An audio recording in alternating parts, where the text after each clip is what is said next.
cool. Which one first? Oh, I'm really curious about the Scrambler. I know how insane that is, but...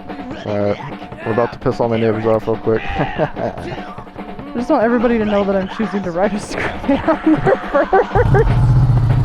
It's fun. It's familiar. And these are the stock bars? Stock everything, except for the crazy. exhaust. It already feels really different. They still have this situation, which is such a bummer. Yeah. I don't understand why they can't hide this cable. Yeah, I think they're like, oh, it's retro styling to have the exposed brakes, you know. The new models of these come with a TFT version of the screen and everything, and it's a little nicer. But they don't. They went away from this color scheme, so this is like a 1-year model color scheme they only did, which is actually kind of cool. But yeah, this is the handlebars is a lot better. Seating position is a lot cooler. The rumble from the engine, you'll love it. It'll be way better than your other one, for sure. Dude, I got rid of that thing so fast. I don't blame you. Alright, hopefully this thing's not too loud. And oh yeah, oh god, I gotta edit the audio. It's fine. Doesn't drown out audio. If it does, we can figure something out. But for anybody that didn't see, this is a new addition since the last time you guys were here. Street Fighter V4S, fully carbon, aquapovic titanium exhaust. All done by a previous owner, and I was just lucky to come across it and have a little fun today. And Whitney's going to be able to see what she thinks of this thing too. Ooh, wow, yeah, already not what I was expecting. Yeah. Dude, the sound of this is nuts. The night shift? Yeah. I love it. Dude, the night shift makes it sound like it's some janitor edition. Yeah, full night shift. It's like what you're gonna, you're gonna get off your janitor shift and take a ride on the night shift. Yeah. When I originally got it sounded okay, but I stopped by the dealership to, I don't know what I was doing. I think I was picking up my license plate, and they had just installed the exhaust on a Desert Sled version of the Scrambler, and they started it up for me, let me hear it, and holy crap, I was like, yep, I gotta get myself one. It was funny, it's like you knew right away. Yep. Did you take any of your bikes on a demo ride? No, actually, funny enough, no, none of them. I just... Dude, I'm the same way. I'm like, so with a car or a truck, I can understand like going for a demo ride, really feeling how it rides and whatnot. But with a motorcycle, I feel like, yeah, there are pretty much performance and riding differences, but you can kind of customize the riding experience for however you want by doing whatever you want to it. So that's how I kind of looked at it. You know, if I really wanted to adjust suspension or anything else, yeah, I could just do that after the fact and make it how I want. But honestly, I've been in love with all 3 of them, or 4 of them actually. I haven't had any issues and don't want to change anything. It's funny to be on these bikes and the first pedestrian that walks by is in like full-blown robe, slippers, just smoke. Yeah, I'm also like, the handling on this is pretty good. Feels pretty agile. I think the wider handlebar grip really helps to improve the overall like handling of it. It just felt so much better than the other models when I sat on it. Yeah. Because you've got lower back issues too, so you're like, give me the comfy bike. Yeah, I took the S1000 out, I think it was like last weekend, for a good 2-hour ride, and by the time I got back, my lower back was absolutely killing me, and it sucks. But anytime I've taken an extended ride on the Scrambler or the Monster or the Street Fighter, I've felt great, you know, because of the upright sitting. Oh, man, some of these roads are a little The Street Fighter's pretty comfy too. Comfy. Yeah, honestly, when you sit on this thing, it's funny because you'll sit on this, you'll ride it, and if you go back to the Scrambler, you'll feel like it's a bicycle with a motor on it. You know. Oh, I'm sure. Yeah, this is like a cute little beefcake. Cute little beefcake bike. Good power, good sound. big difference, I'm sure, even on the highway. Does it ever feel like you're on a lawnmower, you don't have enough power? When I'm on the highway, it's not too bad getting up to 70 or 80. But going any faster than that, it doesn't feel as stable or as safe as something like the Street Fighter or the S1000. Yeah, and down in Texas, you know, our speed limit's 70, but everybody's doing 90. So I always hated, I was on my Urban Enduro Ducati Scrambler, and I'm trying to pass somebody. And then I feel like I really gotta grip it and rip it, which I didn't like, especially for the price point. But as like a commuter bike, this thing rips. It's so much fun to ride. Like, it's got a nice little cruise to it, cruise mode. It's chill, and if you give it some gas and really yeet it, it pulls a bit, and it feels great. I've loved it so much. I never want to get rid of it. That's a bike I'm going to keep forever for sure. Really, this is a forever bike. Although now you've jinxed it. Yeah. You said it's forever bike. So now something else is going to creep into your life and hit you with their big titties, and you're going to be like, wait a second. How much could I get for it? That just was having so much sentimental value in it, being the first bike that I learned on and everything. I started my whole journey, and it's just like it's just such a chill bike. And like I mentioned before, they got away from that color after 2021, so it's kind of like a limited edition color almost. So yeah, it's just the styling of the new 23 night shift models are not as clean. They went more of like the full throttle kind of forward sitting, more aggressive look. I want to know why they keep f***ing with it. Yeah, I don't know why. They seem to have a Scrambler model for every type of rider, so I don't know why they need to kind of like meld them all into one. It's what happened with the R9T. It's like, they saw how successful it was when they did an aesthetic marketing exercise, and then they're like, okay, make it hot pink and peach and blue, and and you're like, okay, well now you've kind of shitted on it a little bit. Yeah. But if you can snag the generation that you want, then I guess that's all that matters. Right. And just throwing this out there, if anybody knows of a 2006 to 2008 Ducati Sport Classic Biposto 1000, let me know. Do you find yourself choosing the Street Fighter way more than you would ride on the Scrambler? Yeah, so I've been riding the Street Fighter a lot more. It's just such a cool bike, and I don't know why. It's kind of funny to have these side by side, because it's like I would just choose that to go to the grocery store every day. There would be no question about it.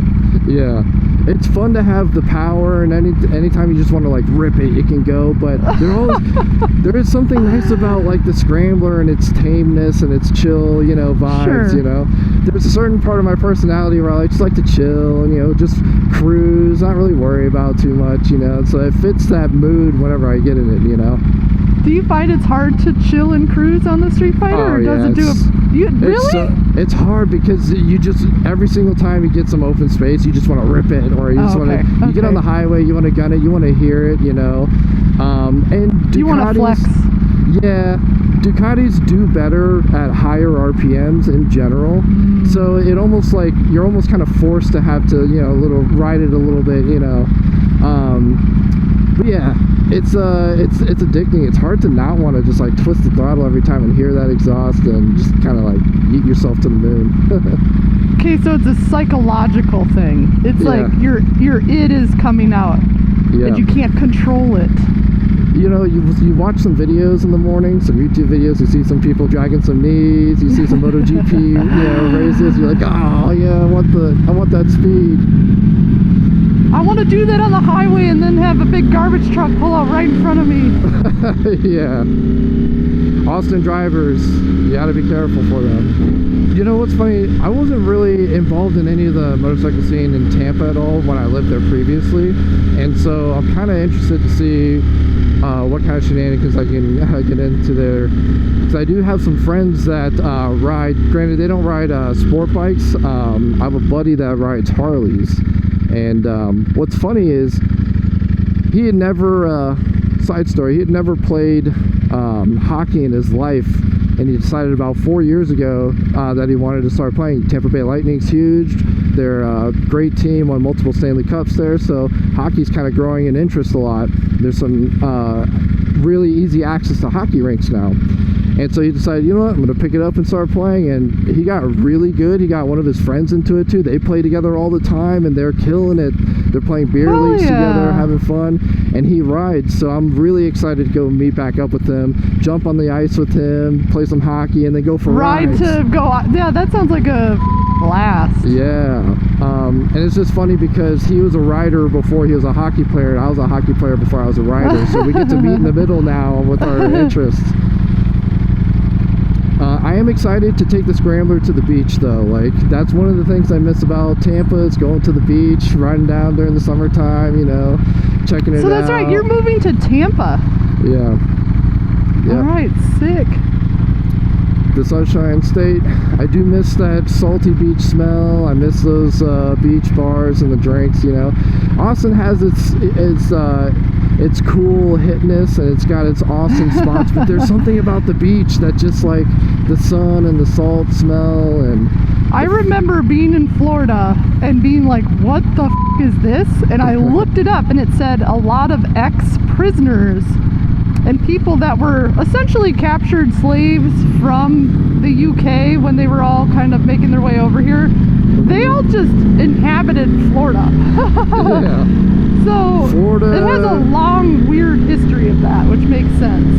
Florida has such an interesting mix of people, from its large Cuban roots to its there's a lot of like large Asian communities in the Orlando area as well. A lot of mix of people in Tampa, ethnicities that you normally wouldn't come across in certain states and whatnot. And it's really cool to experience some of the food that they have there. But one thing that I'll give Austin is, on top of everything, Austin's food is just, you know, unbelievable.